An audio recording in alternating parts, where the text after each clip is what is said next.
Hello दोस्तों, मैं आपकी अनु मौर्य और आज मैं लाई हूँ आपके लिए एक और दिल दहला देने वाली कहानी जो मेरे द्वारा लिखी है। कहानी का नाम है खूनी फ्रेम। कहानी पूरी सुने। अच्छे से सुनने के लिए हेडफोन ज़रूर लगाएं। आपका अन्नू की वाणी चैनल में स्वागत है और मेरे चैनल में नए हो तो सब्सक्राइब करना और बेल आइकन दबाना ना भूलें। ज़्यादा समय बर्बाद ना करते हुए स्टोरी स्टार्ट करते हैं। हेलो दोस्तों, आज मैं एक ऐसी लड़की की दिल दहला देने वाली कहानी सुना रही हूँ जो कभी किसी भी प्रेत आत्मा पर विश्वास नहीं करती थी, मगर एक ऐसी घटना ने उसे झंझोड़ कर रख दिया। मेरा नाम कविता है।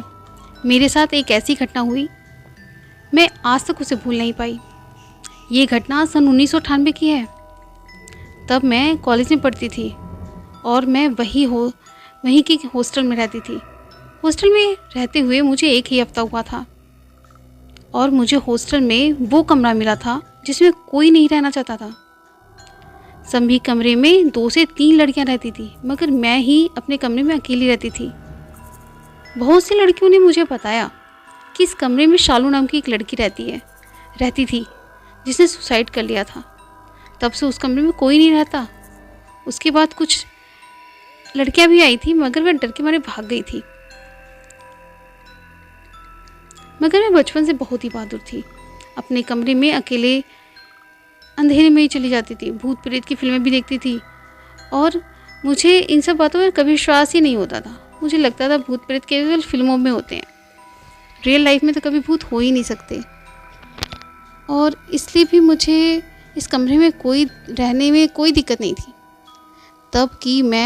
जबकि मैं तो बहुत ही एक्साइटेड थी कि आखिर अगर भूत होता है तो कैसा होता है, मैं अपनी लाइफ में उसे अनुभव कर सकती थी।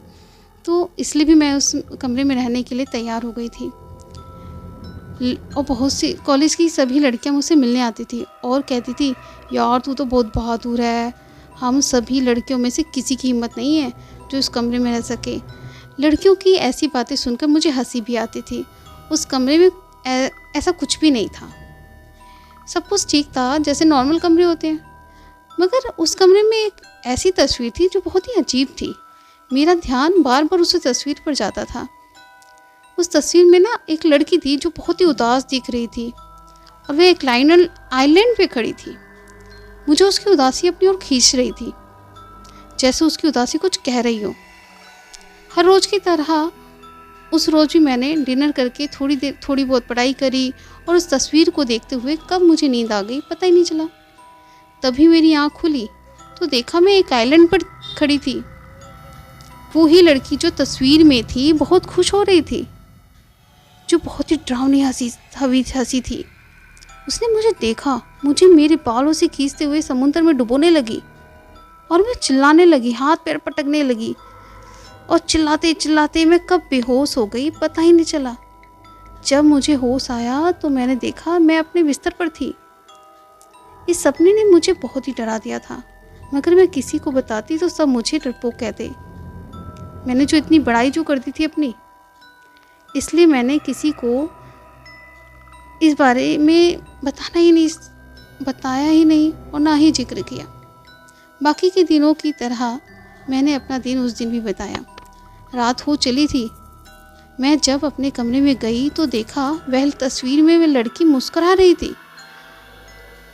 मुझे अपनी आंखों पर विश्वास ही नहीं हो रहा था और मैं सोचने लगी कि कैसे हो सकता है।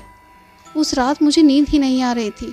उन लड़कियों की बातें और उस तस्वीर की हलचल मुझे सोने ही नहीं दे रही थी।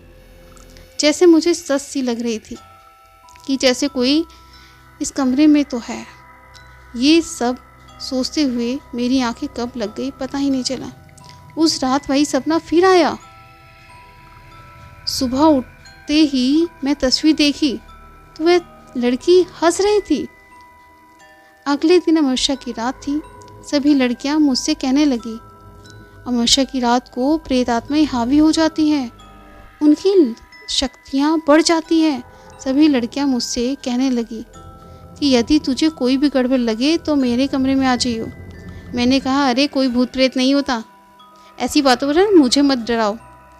मैंने उनसे कह तो दिया था, लेकिन जो 3-4 दिन से मैं नोटिस कर रही थी उसकी वजह से मुझे रोज़ के मुताबिक ज़्यादा डर लग रहा था।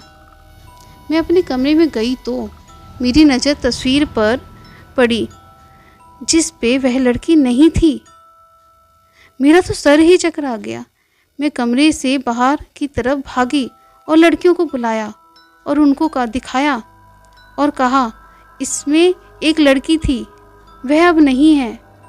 सभी लड़कियां हंसने लगी और कहने लगी, ठीक है, मानते हैं तुम डरती नहीं, मगर इसका मतलब ये नहीं कि तुम हमें डराओ। तस्वीर में कोई लड़की थी ही नहीं, तुम्हें कोई गलत फहमी हुई होगी।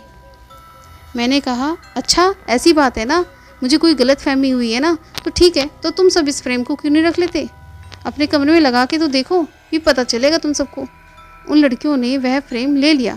कहा, अच्छा ऐसी बात है, ठीक है, हम रख लेते हैं और अपने कमरे में लगा लेते हैं, फिर देखते हैं क्या होता है। अपने कमरे में उन लड़कियों ने उस फ्रेम को लगा लिया।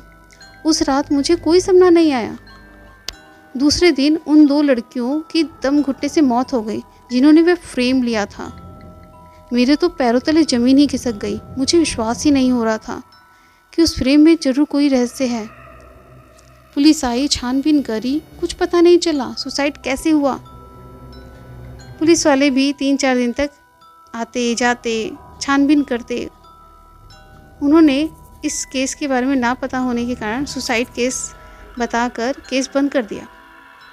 और मैं मन ही मन बहुत पछता रही थी कि मैं उनको फ्रेम नहीं देती तो शायद वह दोनों लड़कियां हमारे बीच होती। जब मैंने उस फ्रेम को देखा तो वो लड़कियां 3 हो गई थी, जो देख मैं घबरा गई और तुरंत एक अच्छे तांत्रिक की तलाश में उनको सारी बात बताई। उन्होंने बताया कि ये फ्रेम कोई मामूली फ्रेम नहीं है, इसमें प्रेत आत्मा का घर है जो अपनी संख्या बढ़ा रहा है और अमावस्या की रात को मार देता है और इस फ्रेम से अपनी दुनिया में ले जाता है। इसलिए इसे किसी कब्रिस्तान में दफनाना सही होगा। उस फ्रेम को तांत्रिक की सहायता से जंत्र मंत्र के द्वारा कब्रिस्तान में दफना दिया गया। तब से वहाँ कोई ऐसी घटना नहीं हुई, मगर मुझे हमेशा अफसोस होता है, यदि उस दिन मैं वो फ्रेम नहीं देती तो वो लड़कियां जिंदा होती। ये कहानी यहीं तक थी। Thank you guys.